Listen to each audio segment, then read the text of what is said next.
All right, guys. I'm making this video, I guess, to kind of touch base. Last weekend, we went to the track. I posted videos of the car going down the track. It got a lot of attention, which is good. We clicked off an 1185 and 1186. Our first pass was a 12.0. My brakes were doing some weird stuff. And if you guys go back and watch the video where the title is 1972 Cutlass Last Test and Tune, which is actually my first run, the car ran a 12.0, but you can watch when I'm hitting the beams and I hit the brakes, the whole car shakes. Like my right front brake, because I still have drums, they were like super grabby. Well, I figured it out. It rained a lot the night before, so I was warming up the car throughout the pits, and I must have ran over a deep puddle that I thought wasn't as deep. Part of my back shield for the brakes is cut, and once the brakes cooled down and that little bit of moisture dried up, it must have had some surface rust, and it was just like super, just touchy.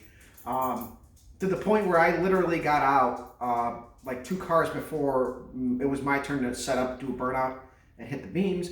I went and crawled underneath the car, make sure I had no like weird brake leaks or pinch lines. Everything was good.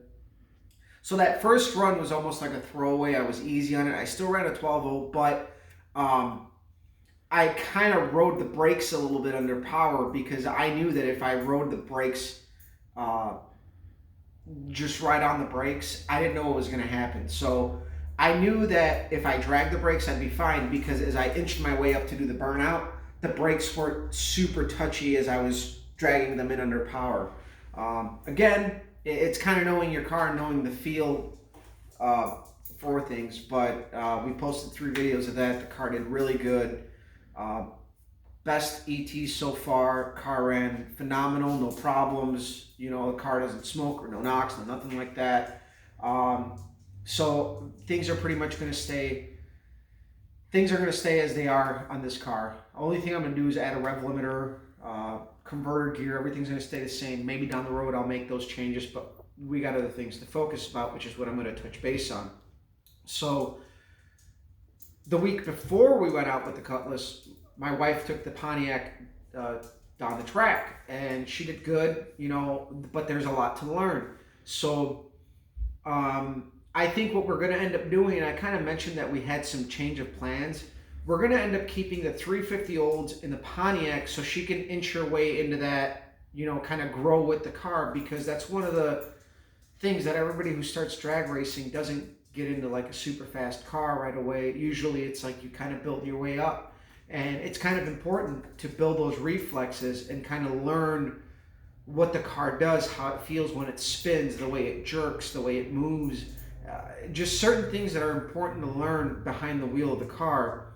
Because once you start getting faster, you got to know when to let off the throttle if you're spinning, you know, when to get back on it. There's a lot of reflexes that are acquired over the years, leading your way up to that. Obviously, in a slower car, you're less likely to hurt yourself or somebody else. So what we're going to end up doing is we know the car is definitely capable of a 15-second quarter mile time, because the best run was a 16.2 with me as a passenger.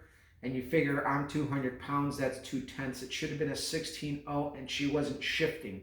If she was to shift this car, it would pick up considerably as we'd be shifting at peak points versus letting the transmission do its own thing. I never calibrated that transmission to work alone and drive. I always manually drove it.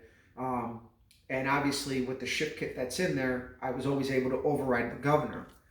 Um, but anyway, so what we're going to focus on is, obviously we're going to be building that diff, which is killer. But it's going to be a little bit unique because these axles were set up for a spool. So we're going to have to cut them. As you can see, the splines sit almost way the hell in there. This was set up for a spool. I'm going to throw in a Detroit True Tracks posi unit in there with a motive gear in there. We're going to go with a 373 gear.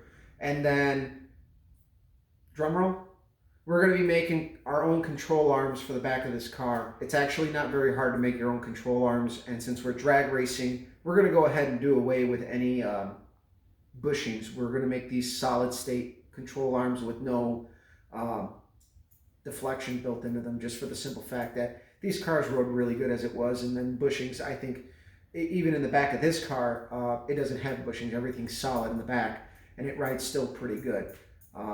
So we're going to be doing that. We're going to focus on fixing the frame. We're going to focus on building the diff. I'm still going to take out the engine and trans. The transmission does have a few leaks I got to take care of while it's out, because it'll be easier to fix when it's out. The engine will be getting fresh gaskets. We're going to be adding adjustable roller rockers, double row timing chain, and that's about it. I'm really curious to see what we can do to make this car as fast as it can be, which I think it'll make for really good content for the viewers, you guys, because I'm going to be doing a lot of the same stuff on this car that I did with this car early on with my Cutlass. And it's fun. For me, I love that stuff. I like seeing what works, what makes the car tick. So we're going to be doing that. My wife is going to be driving it. And the most important part is we're going to be putting slicks on it. So hopefully we get some bite. And we're going to be changing wheels and stuff as well. And then the big block is also going to be getting built along with the Turbo 400. But we're not going to pay a whole lot of attention to that, just for the simple fact that we're going to worry about what's going to get us on the track as soon as possible without spending a lot of money. Now, with that being said, I'm going to take some time off.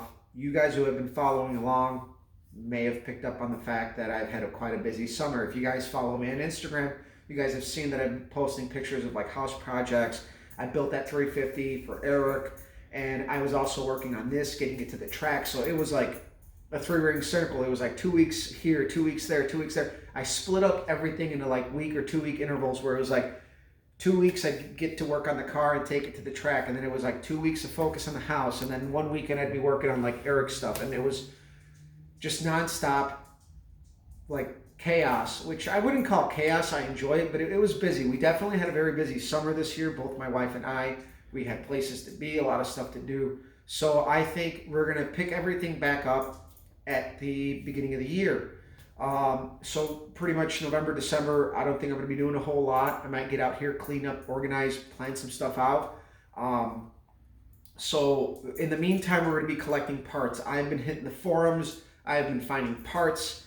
I did get some new parts for the big block for some important stuff, but I don't, we're not going to get out here to check that stuff until we're ready. But I got some main bearings, rings, a couple of other parts, stuff like that. So I got some valve covers that I'm ordering up from a guy, the old school Moroso tall valve covers like I got in the olds. I love them. I'm going to get them new in the box. Guys hate them because they leak.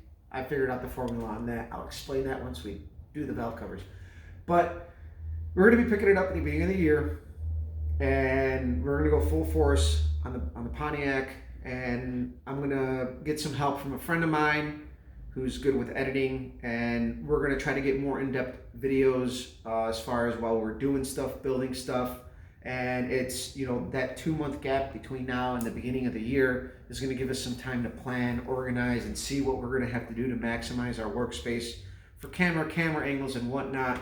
And at least that's my plan, to really kind of give you guys better content, some of the stuff that I do here more in depth versus just kind of like these updates and stuff and showing you guys little tidbits here and there, because I know that ultimately what a lot of people want to see is some of the more in-depth stuff that I either do, or I hope people want to see that stuff. But so that's pretty much where I'm at. I'm sure I'll have stuff here and there that I'll take pictures of.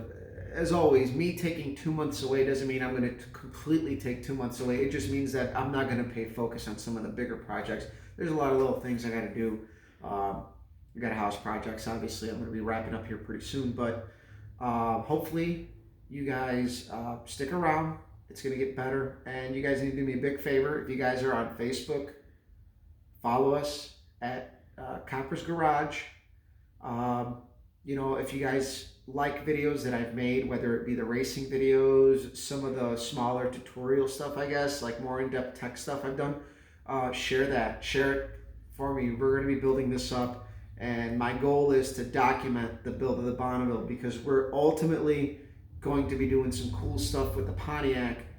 And it's right now we're going to take care of some of the mechanicals. We're going to fix the crack in the frame, because it's got a huge fucking crack in it. We're going to box it, replace a couple of things, some fuel lines, redo a couple things.